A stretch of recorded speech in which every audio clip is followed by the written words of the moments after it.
to most deficient bridges in the US. And according to the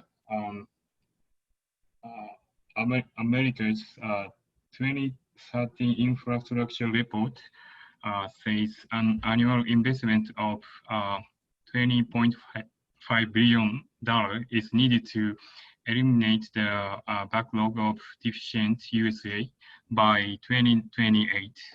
So condition monitoring and timely implementation of maintenance procedure for RC bridge deck promote to reduce the cost related to bridge management. So recently, the traditional method, like non-destructive testing, is one of the effective way to both monitor and predict RC bridge deck deterioration. But these methods have limitations, such as these techniques require direct access to the surface. So when we want to inspect the bridge deck, we have to close to the surface of the deck face surface, close to deck surface, and also the techniques require traffic control arrangements. So yeah, we have to stop the transportation from the RC bridges. So in this study, using unmanned aerial vehicle, which is like drone, and with infrared thermography, the unmanned aerial vehicle, UAV, avoids traffic interruption because they can fly on the bridge, and the ITR can detect characteristic thermal signs associated with RC bridge deck defect. So in this study, the unmanned aerial vehicle combined with RIT, and they can detect defects on the RC bridge without interaction of the transportation or close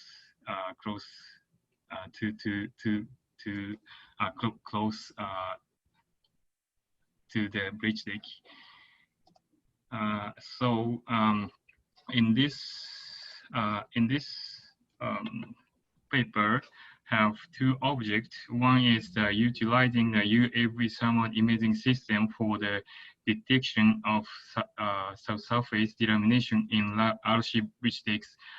So basically, in the traditional method, is when we investigate the bridge deck, the grade or rate is based on the investigator knowledge or investigator the judge. So the purpose of this study is utilizing how to judge the defect on the RC bridge deck using the computation. And number two is developing a robust analysis procedure for acquiring data, as said here.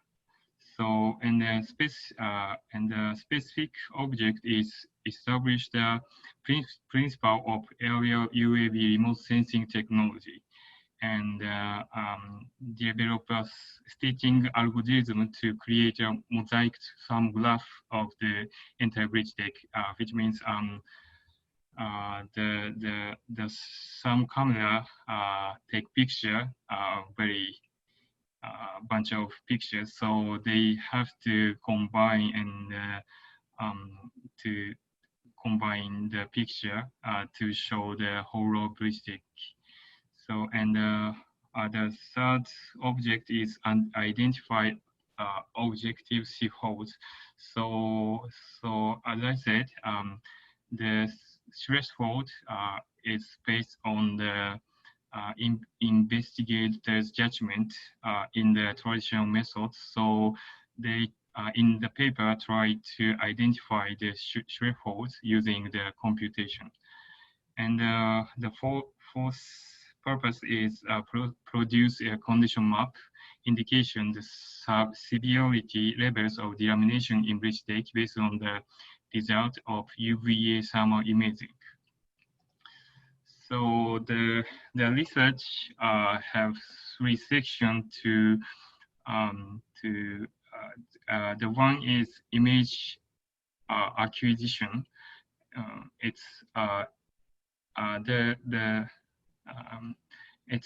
the insight investigation is conducted in the two full-scale RC bridge decks, and by using a picture it's taken from the site investigation, they conduct image analysis like image enhancement and image stitching and image segmentation, and create threshold and condition map. And also they conducted validation,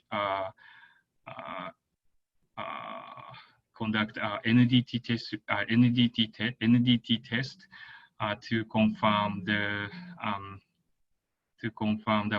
validation of the UAV with ITR. So the first is insight investigation. The picture left-hand side shows the UAV, and the right-hand side shows the picture taken by the thermal camera. And in this picture, yellow area shows the orange, yellow to the orange area shows the delamination, because the delamination being much warmer than the surroundings, because delamination area have voids. So when the surface, concrete surface exposed from the sunlight, the delamination easily warm up, and the temperature higher than sound area. So red color shows the sound area, and the blue color area shows the seal surface cracks. It's repair. And after the taking picture from after taking a picture, and then image analysis was conducted.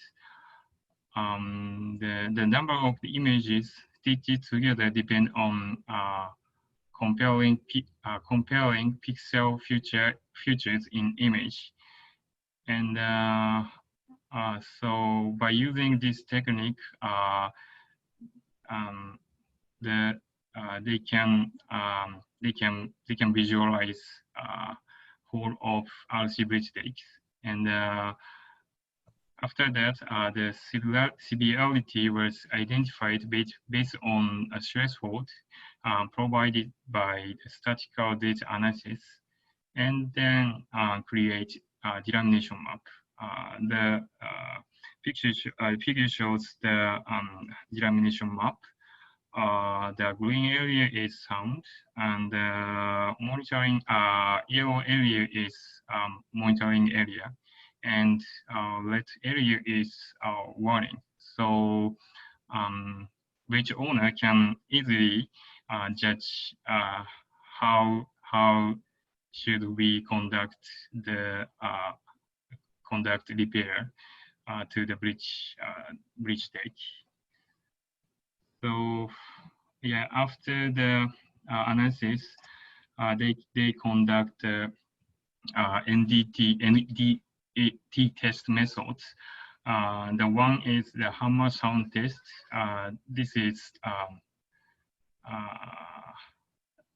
the on-site test method, and the germination in the bridge deck were detected by striking the surface area and the location of patches, spots, germination, honeycomb, wet areas, and other observed defects. They maybe I guess it's the difference of the sound by striking the surface of concrete, and it's this table shows the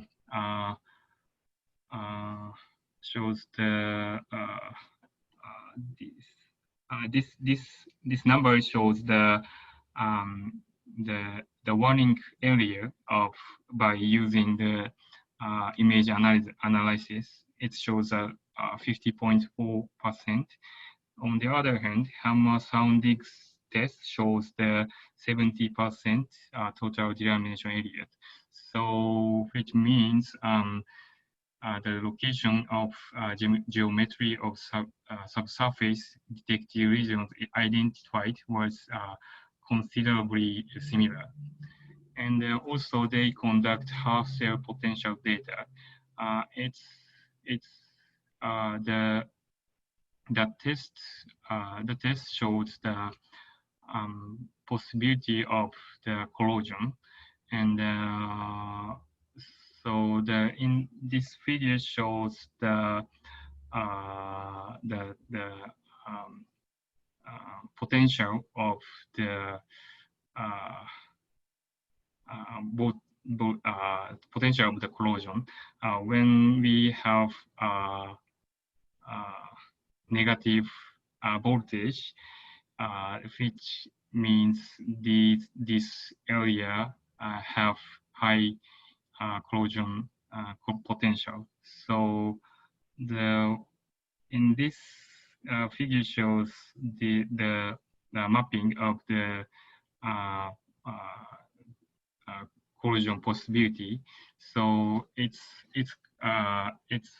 not same as the image analysis, but it have same tendency.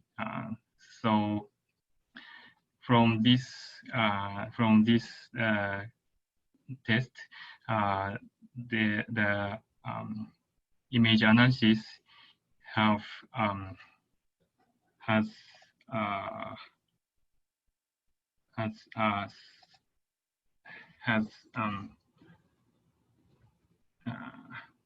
yeah, so yes, and the conclusions are the UAV with RIT core could provide reliable, rapid, and cost-effective bridge deck evaluation compared with conventional methods, because they don't have to interrupt transportation or transportation, and the lab's analysis procedure was developed herein to detect and classify the severity of subsurface delamination in bridge deck, and this could yield sizable reduction in cost associated with the application of NDT technologies and in the frequency and the duration of traffic interruptions. So UAV with RIT can help bridge owners assess bridge condition at all service life stage, and thus making repair decision based on actual condition data. That's it. Thank you, Kato. Especially you spent time making this presentation, and that's great. Can you have it open? I do have some questions. Okay. For you and also for the class. According to the author, they cite, this UAV-based method, one of the benefits is not to interrupt the traffic. Yes. But think about that, if there's a traffic, it still will block the view of the infrared camera, right? And also, this is infrared based, so it's basically checking the temperature of the surface. Yes. And I'm just thinking, when the car is driving on the deck of of the bridge, will that also influence the surface temperature? I assume yes, right? So with that side, how would you, if you were the authors, how would you still argue the non-interruptive feature of this method? Yeah. Because to me, it's still interrupting. If you check the picture of the author provided by authors, looks like they still block the traffic, right? Yes. When I was working for the highway construction, highway management company in Japan, and I imagine when I use this system in my highway structure, maybe the temperature interrupted by the vehicle. So they still, if I conduct this investigation, I still need to interrupt the transportation, and maybe, so it still needs it. Yeah, and also another weakness of this paper is the validation part. I understand authors try to use two secondary data to validate this method, and they basically compare the overall feature from the two other methods. Yes. But like one method is showing that in general there's about 15% what do you call that, delimation, right? Yes. Delimation. Yeah. And my method, the proposed method, generates 17%. So 17% is very similar to 15%. But that's a weird conclusion, don't you think so? Maybe at the aggregate level, we have an overall similar percentage, but who tell you that those delimation happens at the same location, or the proposed method identify the delimation in the right location? So, and also the other one, similarly, they say in general, the trend is very similar. But still, if we want to get the high resolution data from this bridge inspection, this method should be robust enough and effective enough to tell exactly the spots with problems, right? So I'm not saying that once again, this is really good journal. Automation in construction, guys, this is probably the #1 journal in our area. So the influence factor, the impact factor is 5 point something. And Kato did a great job summarizing the motivation, the problems. So that's why I discovered the weakness of this paper. So I'm just trying to also ask you guys, by the way, guys, if you want to become a researcher and when you submit a paper, you will have this kind of comments all the time. If there's any logic gaps in your paper, people can see that. So what do you guys think? Like if you were the authors and I'm the picky reviewer, and I ask you the two questions. Like at first, I don't think the validation makes sense. It just overall at a higher level shows a similar percentage, but it never tell me if the proposed method generate the same at-risk location map compared to other methods. So number one. Number two is the authors claim that it's a non-interruptive method, but to me, it's still interruptive. So how would you guys respond to that? Anybody?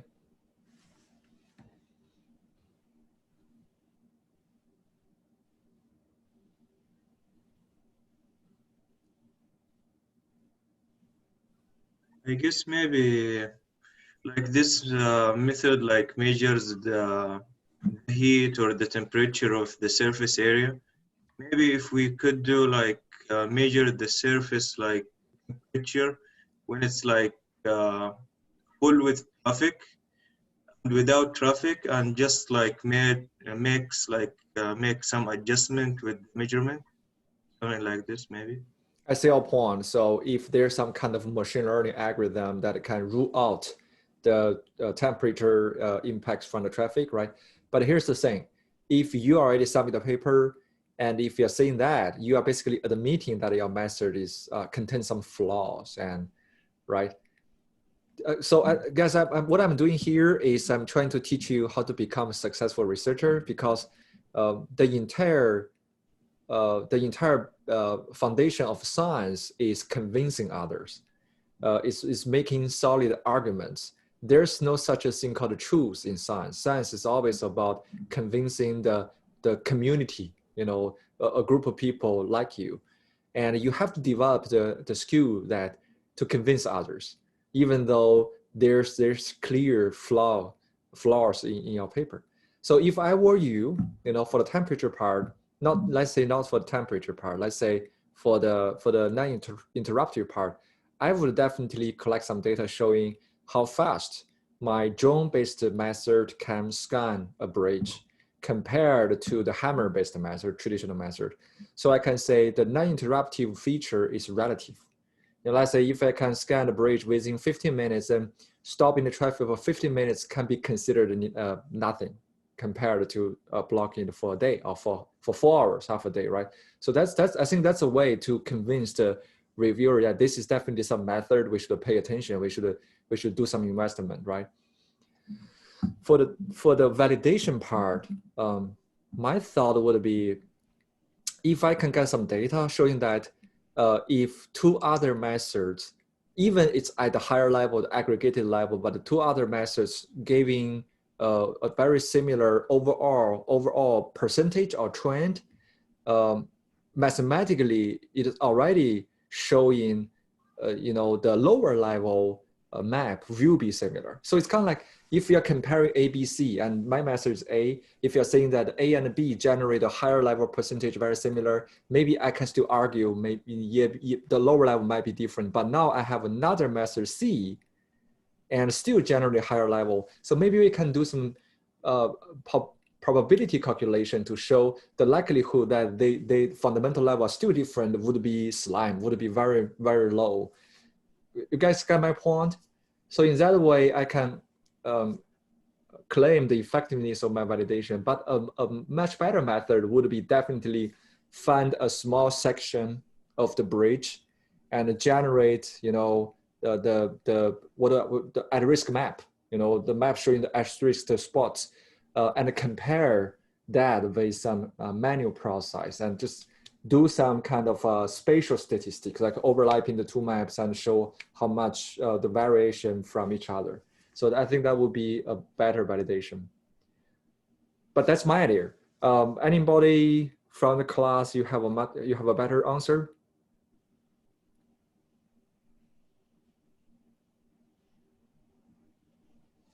No? So if you were the reviewers, did I convince you guys? Okay. All right.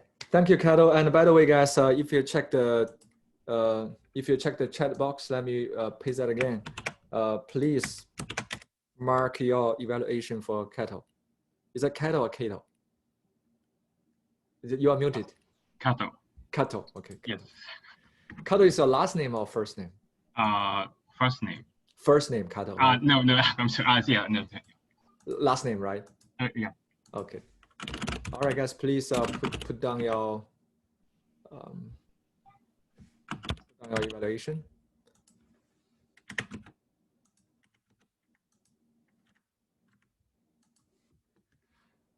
All right. Let's continue our discussion with the sensing technology. Let me share my screen.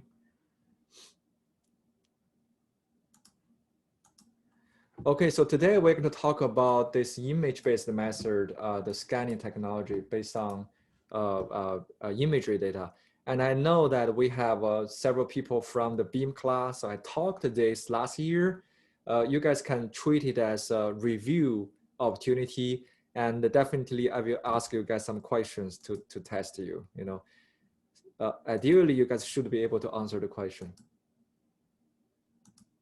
Okay. So if you recall, last time we talked about RFID and barcode, you know, that's all, let's say the remote sensing method. And the week before last week, we also talked about all the embedded sensors, you know, based on different physics laws, such as the vibrations, such as the light resistance.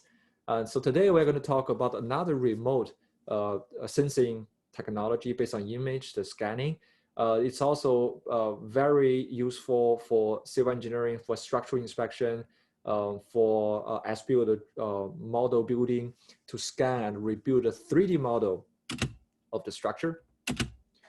So this, in general, this is called a 3D scanning technology. So it's a technology to analyze real-world objects or environment to collect data on the shape, on the geometry, and also possibly its appearance, the texture, the colors. The collected data can then be used to construct digital models. So the outcome of this 3D scanning technology is to generate the digital replica of the real world structure. So in general, we have three methods. The most precise one and also the most accurate one is something called the LiDAR, the light detection and ranging technology. So basically it's a laser device that is sending out the lights and the laser lights, and just by checking how fast the detector can receive the bounced back lights to generate depth information. We also have this the depth camera method. So let me get one for you.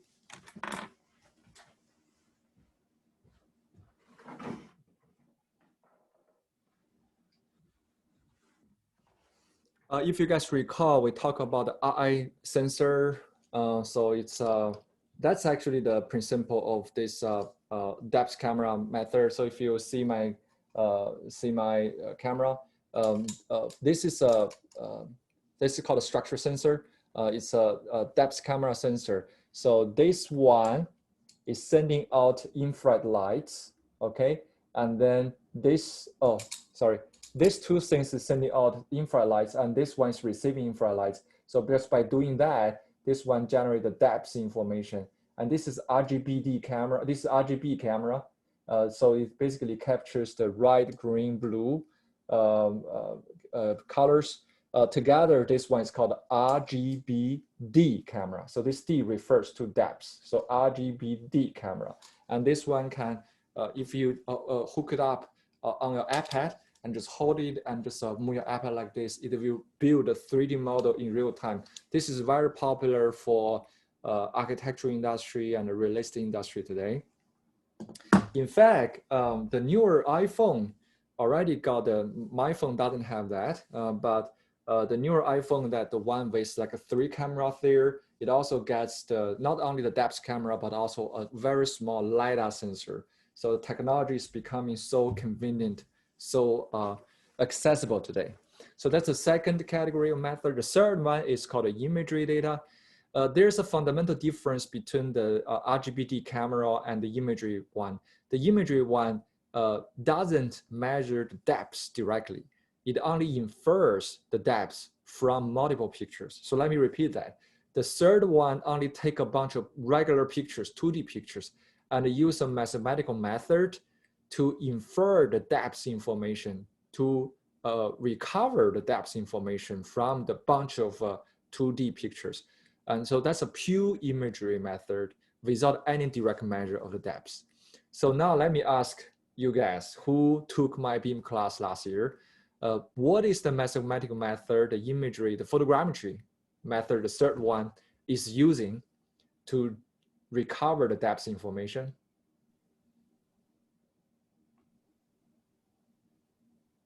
John, I think you unmuted yourself. You have answer? I didn't exactly hear your question. What was it? Okay, so what is the mathematical method that the photogrammetry is using to recover depth information, the depth information from 2D pictures? What is the name of the mathematical method? Oh, so photogrammetry uses a combination of location data and a gyroscope of angles to help figure out what the distance is, especially if you know where the photos are relative to each other, and that way you can form a 3D model. Yes, that's a very great description of photogrammetry. But what is the method it uses to recover? We're talking about X, Y, but also Z, right? Like how far you are away from the object, and what is the mathematical, the name of the mathematical method? It's okay if you don't remember that. It is called structure from motion. Just remember that. Yeah, SFM, structure from motion. So we will talk about that also as well. So yeah, the key points here. Thank you, John. So the key points here is we have 3 categories of imagery scanning, 3D scanning method, and talking about the cost.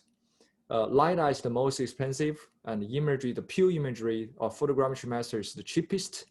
Literally, you can just use your phone, take a bunch of pictures, and recover 3D model. But once again, everything has a price. So if you want the most precise model, of course, LiDAR scanner is the most precise, and the imagery is the least precise method. So let me just play some quick video and show you how they look like. Oh, by the way, I'm not sharing my screen, right? Okay. Share screen. Okay. There's so many commercials nowadays.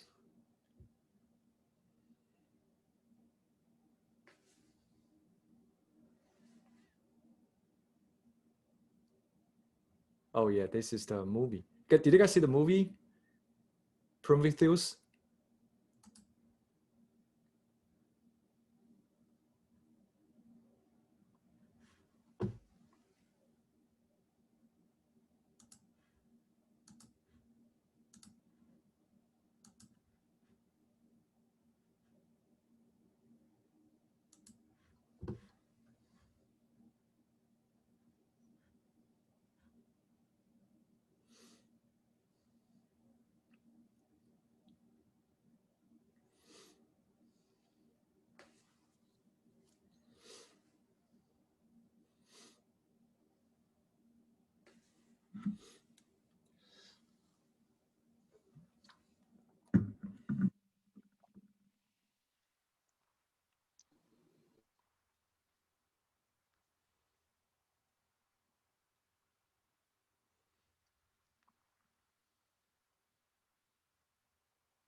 Now watch this out.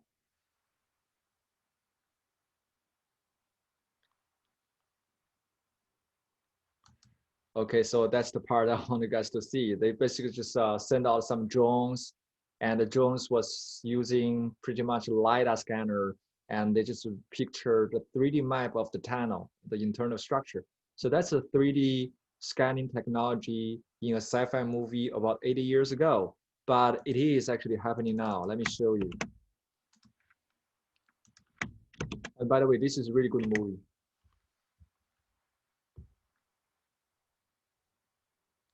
This is the mining industry, and they do need to build a high resolution, precise 3D model of the structure.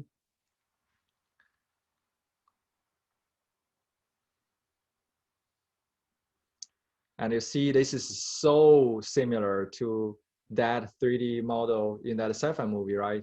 And the difference is they were using the stand-up LiDAR scanner, and it took them really long to scan them from multiple points and to merge them into a complete model. But in the sci-fi movie, the drones just fly it one time and build a 3D model. I think the technology-wise is totally doable today. So that's the LiDAR scanner they were using to build it. You have the 3D model. All right, so let me check the, and yeah, this is a website showing the representative projects they have.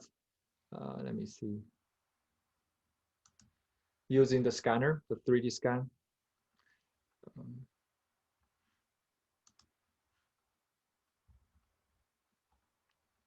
Okay, it's not showing anything here, but you can tell from their website that they also use LiDAR scanner for different industries, for civil engineering, construction. That's what we need. We do need a 3D model of the structure. That's called as-built model.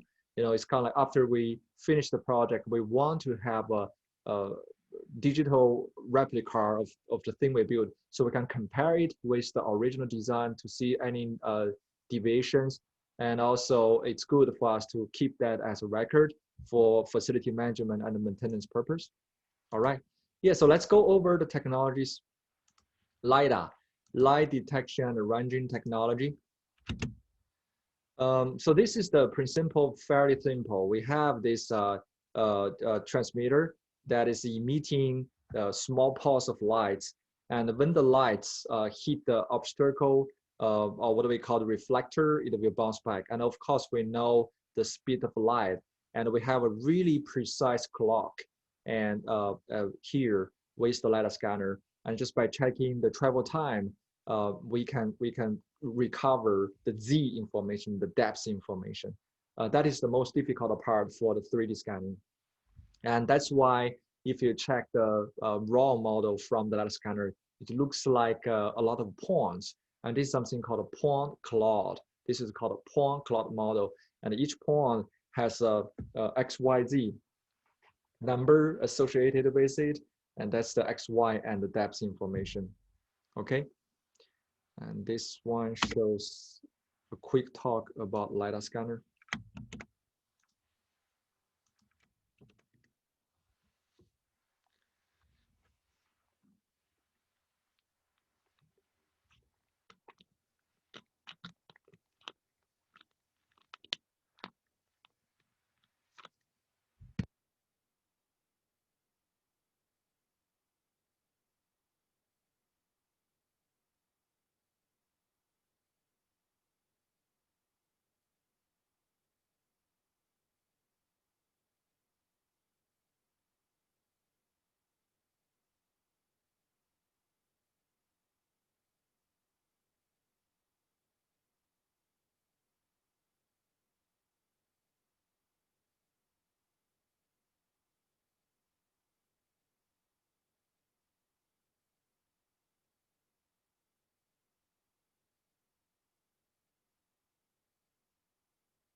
Can you guys hear the sound of this video? Oh, sorry, I'm so sorry. Let me see.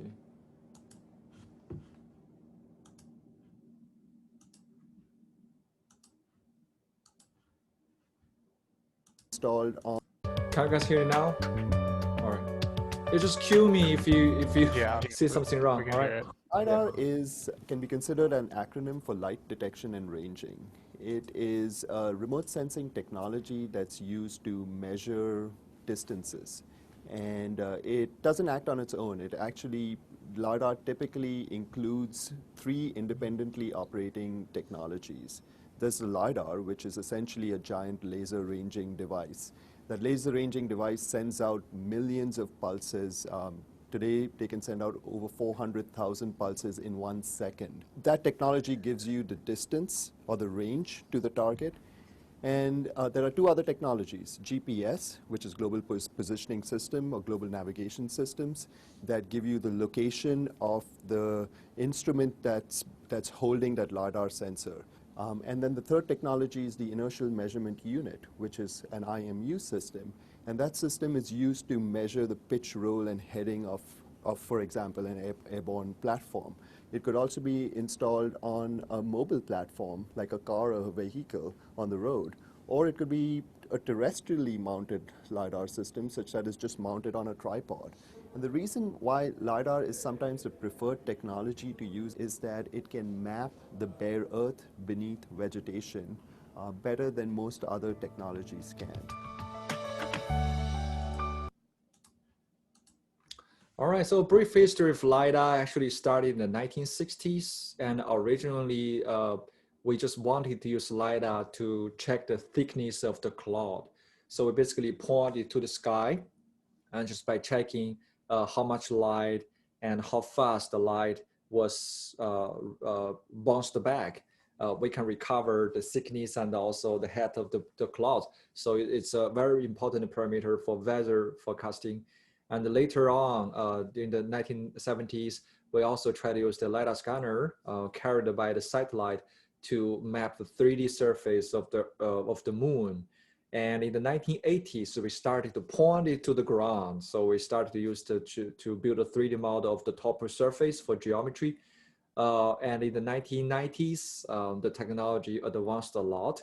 So we start to have this fast scan with really, really good resolution. And entering the 21st century, the building industry, the civil engineering industry started to think about the use of a LiDAR for structure monitoring and 3D modeling. So we pointed horizontally. So we actually started to model and scan the building. Just about 10 years ago, when the driverless car, autonomous vehicle started to emerge, actually a key point of that is the LiDAR scanner. That's the eyes of autonomous vehicles. It's not using, of course, like a Tesla, it's using the image data. It's basically a camera and with a lot of computer vision, machine learning. But the most robust one, the safest one, I have to say, it still relies on the LiDAR scanner.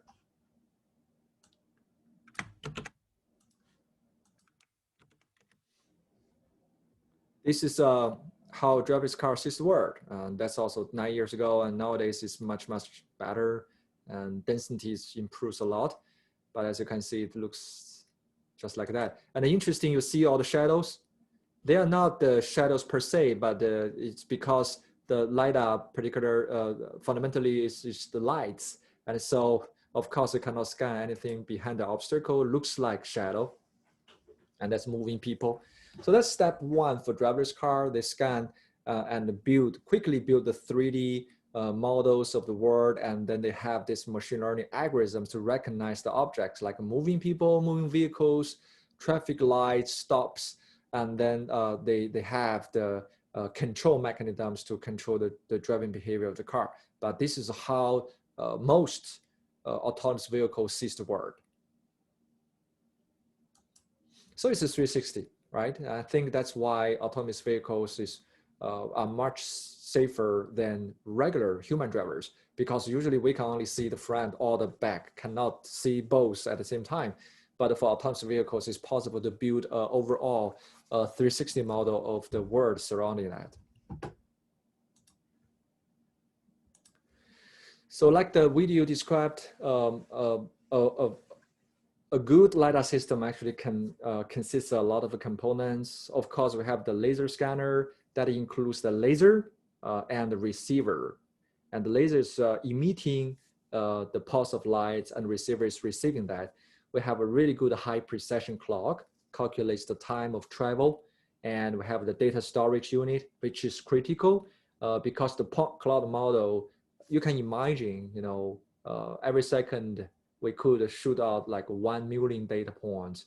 And so if you scan a structure, we are talking about maybe like a 10 gigabit or maybe 100 gigabit of data. So you do need a good storage built in. We have cameras, and the use of cameras is to take pictures while it's scanning and build a 3D geometry model. So by the end, there's something called baking. So it's kind of like putting the RGB picture on top of the 3D model. So it's not just a black and white 3D model, but also a model with texture, with colors. And the IMU, initial measurement unit, that's used for finding out the pose of the LiDAR scanner. So it can further improve the accuracy of the scan. And for the outdoor use, we also have the GPS and the GPS ground station. So both are used to correct the location of the LiDAR scanner, because oftentimes the LiDAR scanners are moving. If you mount it to a driving car, to a moving car, or to an airplane, we also need that precise location information to further improve the accuracy of the scan. the GPS ground station is actually working with GPS, so it further triangulate. You guys know how GPS works, right? So it's kind of like you have one receiver talking to multiple satellites to triangulate your XYZ, but those satellites are very far away from you. The GPS ground station will be closer to you, so that's a further cross-validation of your XYZ location, can further improve the performance of that. So this is how a typical LiDAR scanner looks like.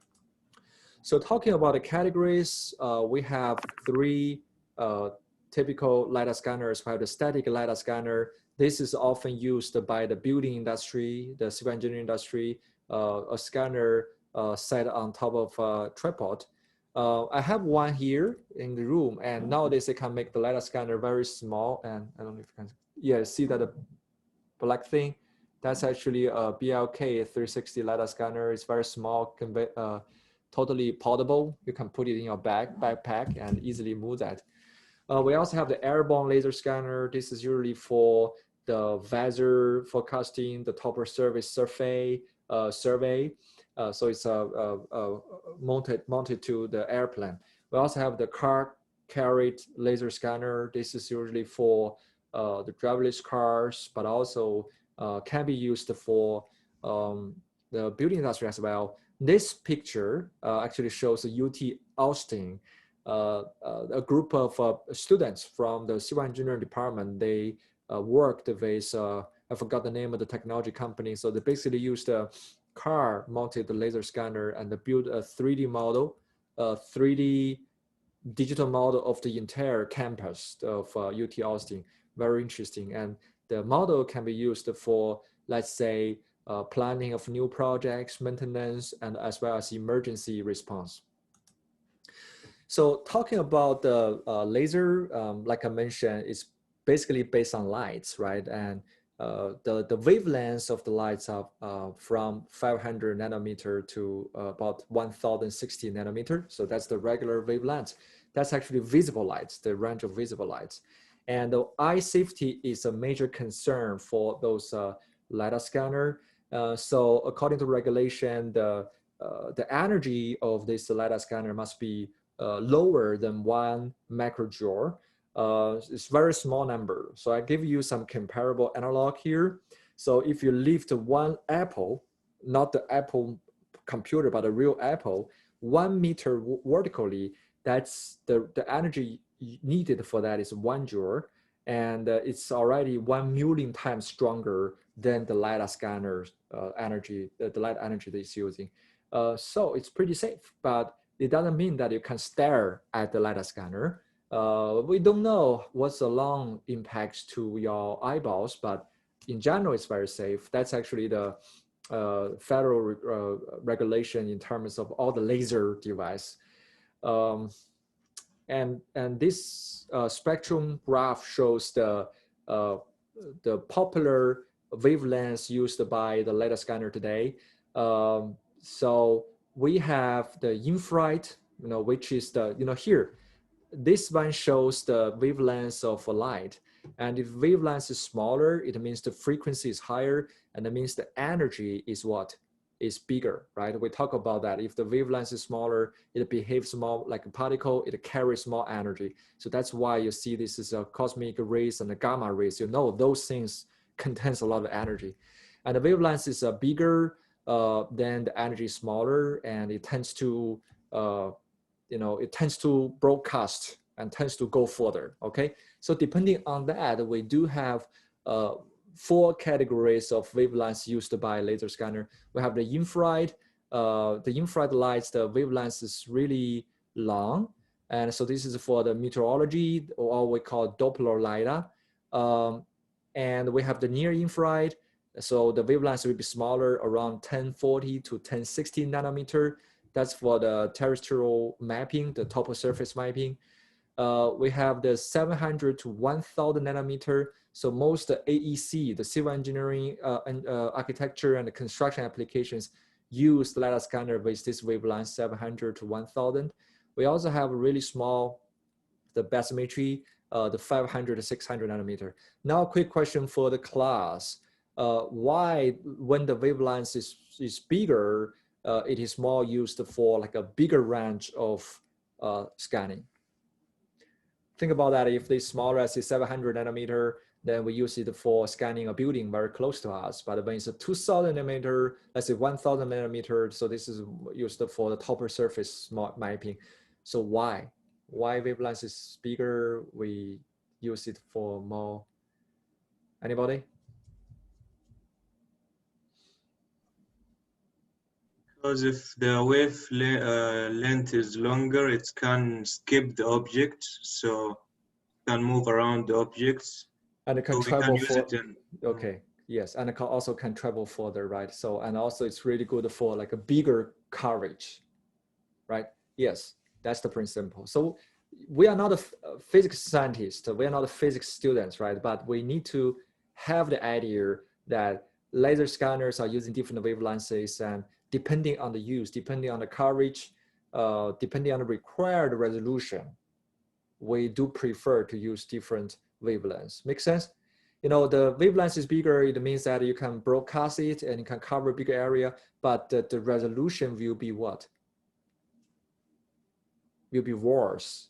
Yeah, right? Because when the wavelength is smaller, it behaves more like a particle. Then think about that. If the particle is smaller, of course, you can have a better resolution of the point cloud model. So just remember 700, 1000, that's actually the AEC applications. This kind of numbers could appear in your final exam, just to give you some hint. All right.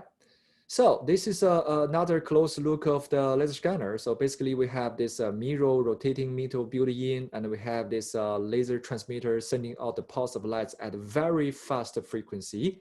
And this mirror is scanning. So we have this total freedom of degree to scan the entire environment.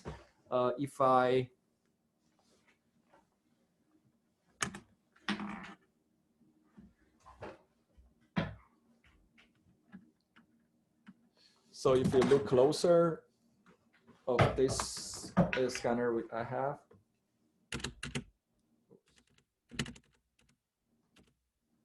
you guys see the mirror over there?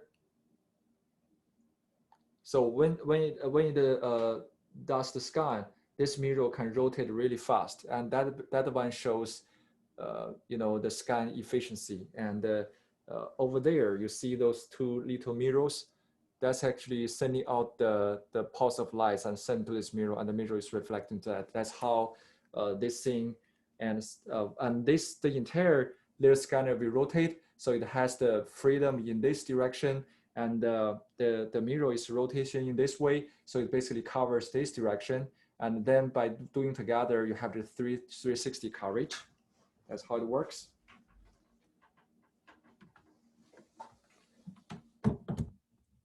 All right, so LiDAR uses discrete scanning. The pulse, you know, goes from 50 kilohertz to 300 kilohertz, which means around 50,000 to 300,000 small pieces of laser lights every second. So imagine like every second is throwing out 50,000 to 300,000 small balls and calculating, you know, the distance of traveling of the small balls. Actually, this is old data. You know, the latest laser scanner can scan more than 1 million data points per second. That means potentially better resolution and also bigger size of data. And then it measures travel time, right? It's like this. You know, when it hits an obstacle, of course, that changes that, and we just register the distance. Okay, so if it takes 1.5 times 10 to the power of -7 seconds to receive the return pulse, what is the distance between the laser scanner and the object? Can you guys do a quick calculation? And I gave you the speed of light, which is 3 times 10 to the power of 8 meters per second. Can everybody please use your calculator, do it, and let me know your answer. 22.5. You're so fast. Correct. So it's actually the time times the speed of light divided by 2, because the travel means going and coming back, right? Going away and coming back. So we have to divide by 2. Another question. in a survey, if the estimated minimum distance between the object and the scanner is 2,000 meters. So let's say I'm scanning the stadium, and I know I sit my scanner in the middle of the stadium, and I just look around and I found the closest or the minimum distance is around 2,000 meters. Then what is the maximum pulse frequency I can use? Think about the logic here, why I need to define the maximum pulse.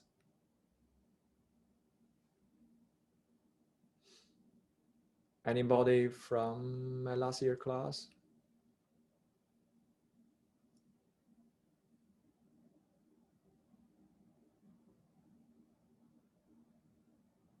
Nobody? Okay, let me give you some hint.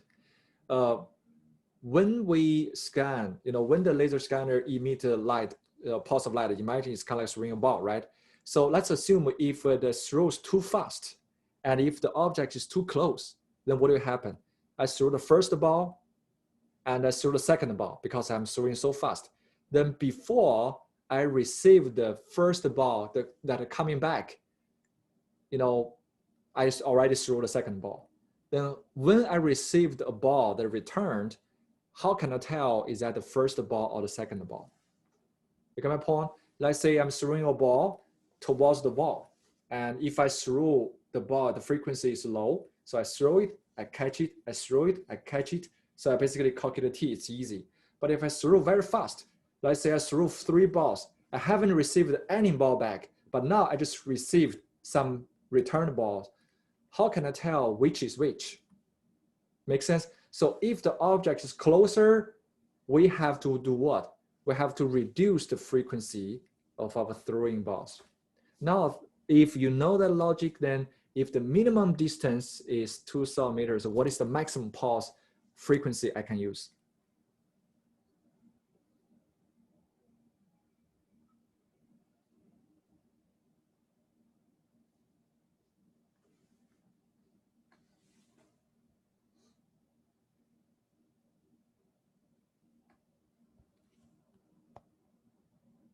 Anybody?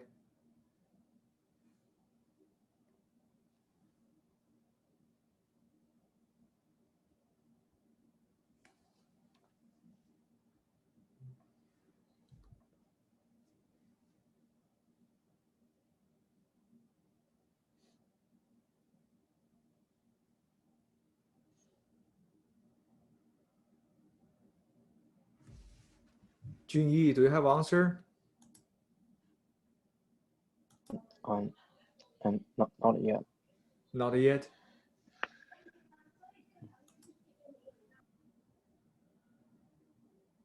Wendy, do you have answer?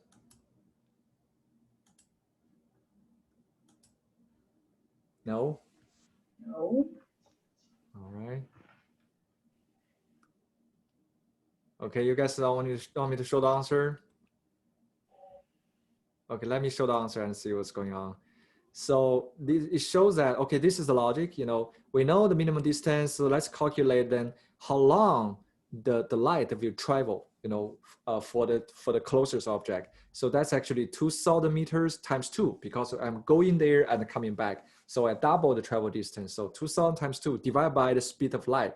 So it shows that if you take only about 1.33 times 10 to the power of -5 seconds for that single light to go there and come back. Then if I use 1 divided by that number, it shows 75,000 lights per second. So which means if I'm throwing that faster than that frequency, then I wouldn't have enough time to receive the first return of light before I throw the second light. Make sense? So let me see this again. Now, it will take 1.33 times 10 to the -5 power a second for the light to return. But if throw too fast, faster than 70K hertz, 70K points per second, or throwing 75,000 balls per second, if I'm faster than that, then before I receive the returned light, I already threw other balls. Okay, So it's actually, this is how I calculate the boundary condition. And that's how we define the maximum frequency. So for the advanced LiDAR scanner, you will have like a manual comes with the scanner. And basically you have to check the size of the room, and based on the menu, you need to set up the LiDAR. Basically you have to adjust the scanning frequency to make sure you are not losing useful information from the scanner. But for this one, the one I'm using, it just basically gives you the regular scans.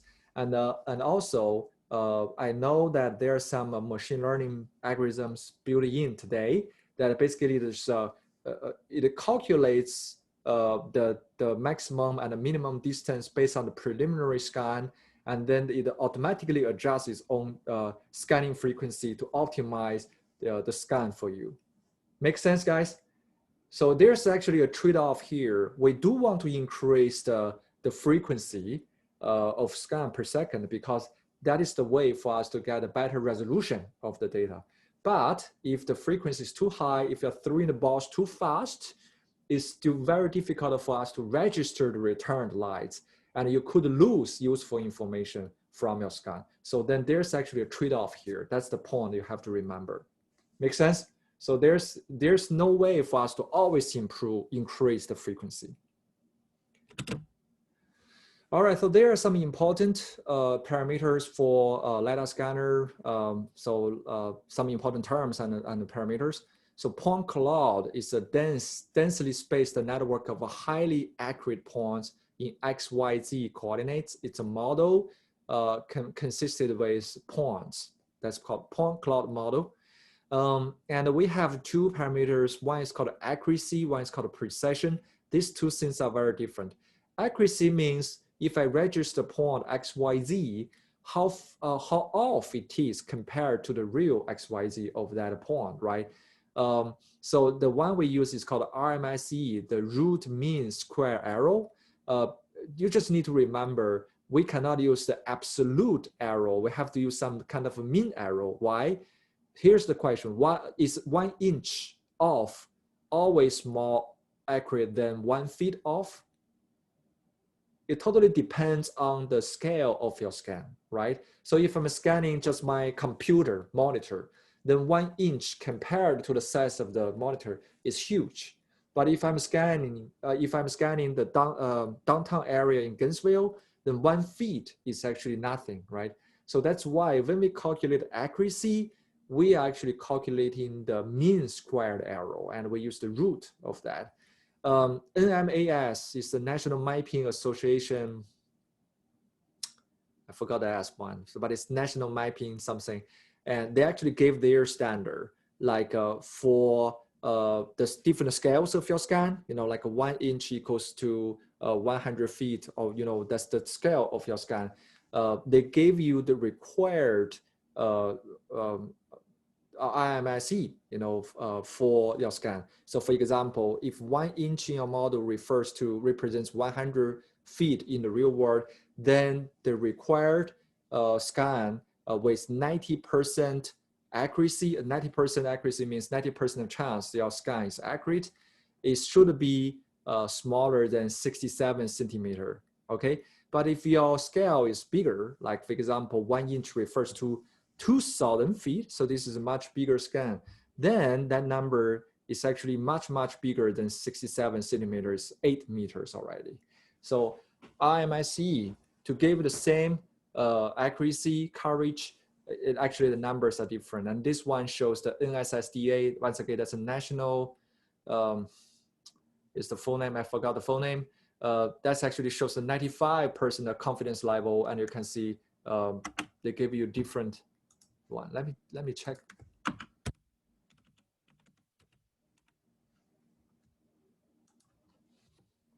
It's the national standard for spatial data accuracy. All right. Okay, and precision, that's a different concept.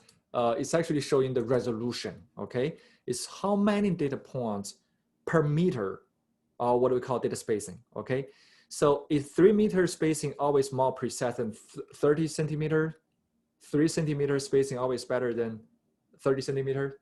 Once again, this depends on the scale, right? If I'm just building a 3D model of my phone, then 3 centimeter is really off. But if I'm building a model of whale hull, then 30 centimeter is okay. And once again, as a scanner, as a person who works in scanning, you have to be really careful about your scan purpose and carefully adjust the frequency of your scanner. Why? So for example, if my purpose is to just build a 3D model, structural model of whale hull, 30 centimeter accuracy, precision should be fine. But if my purpose is to scan, let's say, the mechanical equipment of that, then 30 centimeters can be bigger than a lot of mechanical equipments. For example, like an air handling unit or some kind of AC terminals. Then in that way, I should consider increase the frequency of my scan to get a better resolution. Other than increasing the frequency of scan, what else can I do? I mentioned that in the BEAM class last year as well. So let's say if I'm limited by my device, I cannot increase the frequency, or if I'm too close, I'm in a confined area, the minimum distance just doesn't allow me to increase the frequency. Then what else can I do to improve the precision or the resolution? I can do what? Do multiple scans. Exactly, we can do multiple scans. And there's a matching algorithm that you basically move your scanner in multiple locations to multiple scans. Then there's a chance that for the same spot, you're actually hitting different parts, right? And the models will be merged together as a consolidated model with better resolution. That's a good point. Okay, so this one actually shows as the accuracy changes, the precision changes, you can see how different it is. This is actually the base location with transect, the red line. This is the geometry, not the geography terms. Before the time of automated scanner or scanning technology, we manually measure the elevation of the land, right? So you have some control point, reference point, and it's basically use what do you call that? You know, what's the device between the total station that we use to measure the elevation? You see people like holding a ruler, and the other people use that kind of telescope type of thing to document. I forgot the name of that. EDM? I don't know, I forgot. I will check it. So anyway, so before the time of automated scanning, you know, we have this control points, and basically we move from the control points step by step until I move to this building and I can scan the building. So that's how it looks like. The red line shows the control point, and this one shows the 30 meter precision. This one shows the 10 meter precision, and this one shows the 2 meter precision. And this is the LiDAR scan result. You can tell more details reviewed, and also more schemas reviewed, like the rivers and forest can be reviewed by that. All right. And we are also using other special purpose LiDAR scanners. For example, there's something called a multiple return LiDAR scanner. So it uses a special clock and a special detector can register multiple return. And based on the algorithm, it can tell if the return comes from one scan. So for this scanner, it's possible for us to check the intensity data. So for example, I want to check the plants in the forest, and the leaves, different levels will bounce back the pulse of lights in different ways and at a different time. The multiple return LiDAR will register all the bounced back lights and to tell us the intensity data. There's another parameter for LiDAR. Is the field of view, FOV. It's basically shows, you can imagine if this is an airplane carried airborne scanner. So when it flies here, there's a cylinder below that shows the field of view of that. And depending on the purpose, you also need to use different field of view. Of course, a smaller field of view will give you much better precision, much more data, but the scan will take longer. Okay, so in general, the field of view relates to the beam divergence or the diameter from 0.1 to 1 milliradian. a bigger field of view can make the scan faster, but of course you're losing data.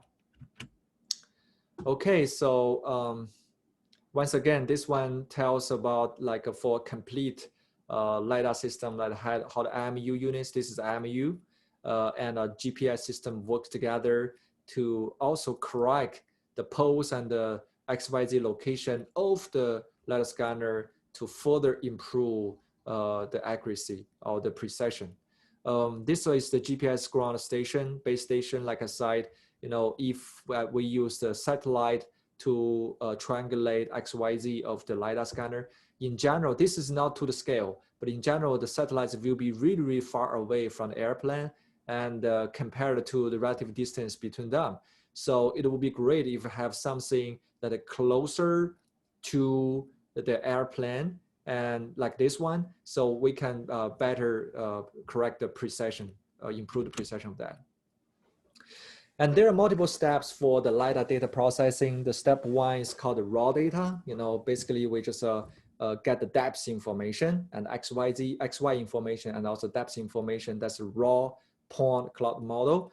But in order to convert that into the surface, we need to connect the points into surface. And the way we connect them is to make smaller triangular shapes, the triangles.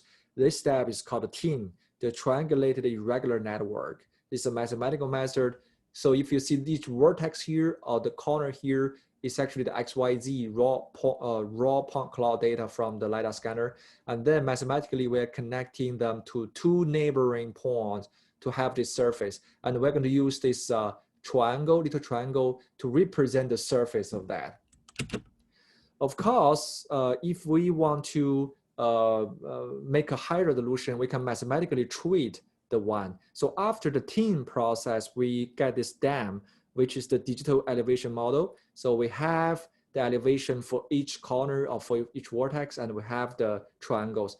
And then if we interpolate them, so for example, for this point to this point, and we want to get two additional points, we can somehow use the numbers from this point, and the other corner to interpolate the elevation for those two dummy points. And so we have more points, but a lot of the points are actually mathematically calculated. This one is called a raster model. And the raster model is the DM model plus the interpolation numbers. And this one shows the difference between them. This is the DM model, and this is the DSM model. This one actually has the interpreted model data. So talking about applications of that, terrain mapping, you know, that's the original use of a LiDAR scanner, the airborne LiDAR scanner. And this is a very interesting story that they discovered Asian civilization using airborne LiDAR scanner. So from the satellite image and even from the airplane image, we just saw a lot of forest that we cannot see anything. But then people use the LiDAR scanner to scan this area. I think this is Amazon forest, and they found this regular shape. So they sent people there and they found ancient civilization. It's an interesting story. I want to show you that quickly. Ruins of lost city may lurk deep in Honduras rainforest. And this shows that they used a multi-return LiDAR scanner to remove, you know, they know the density of the trees. So they basically remove data from there, and the residual data would be the data from the ground. And they found the regular shape of that, and that's how they discovered that Asian civilization. It also can be used for mining progress, and this is an example given by this company. They just send out their LiDAR scanner on a weekly basis, and they build a 3D model, and they have this algorithm to compare the volume of the 3D model. So for the mining industry, the productivity relates on how the topo surface is changing, right? So that can automatically infer the number of their productivity. And once again, LiDAR can also power the autonomous vehicles today. That's how it sees that. Okay, any question, any comments about the LiDAR scanner? If no, let's take a 15-minute break and let's return at 5:40. Okay.